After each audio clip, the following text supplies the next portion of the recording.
what could small businesses be doing better in that regard with your accountant's hat on? Yeah. So firstly, doing them would be the first step. And then also tracking actual results.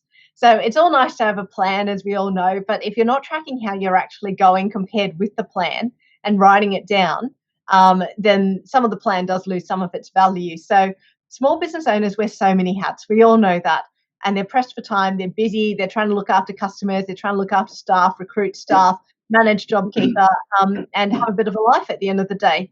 And so sometimes recording actual cash flow and seeing how they're tracking can fall by the wayside, not because they don't value it, but just because they're so busy. And so that's what I'd say. Watch your cash flow really closely, because even if you're doing really well with sales, and even if your margins on your sales are quite good, and it's especially a trap with large contracts or big clients where they're a lot bigger than you are, because they can pay on very slow cycles. And, if the guy's away, then now you're on next month's payment cycle. And that cash flow can really choke a small business. So being on top of that, chatting with the people who do pay your invoices, not just when it comes to payment or not just when they're late, but having that ongoing conversation so that you know when the payment's coming, so they're on top of it. Because it's your money at the end of the day. You've already earned it, which is why you've invoiced them. You just now need to make sure it comes in so you can pay your own bills without stressing yourself out. Cash flow forecasting isn't complicated.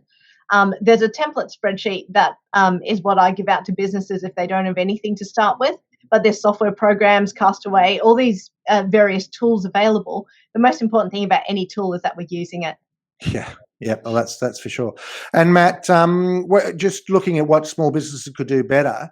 Your day job is obviously presenting your clients to banks and financiers to help them raise capital for equipment purchases or whatever it might be.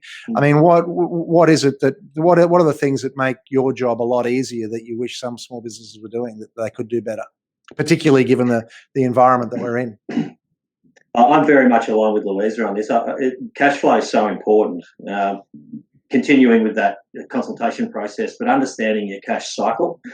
Because you win a contract, you may not get paid for a period of time, or you might need to buy the widgets to put the machinery together. So you need some sort of trade facility. So it's really doing your cash flows, understanding them and monitoring them, and actually getting the funds in place before you need them.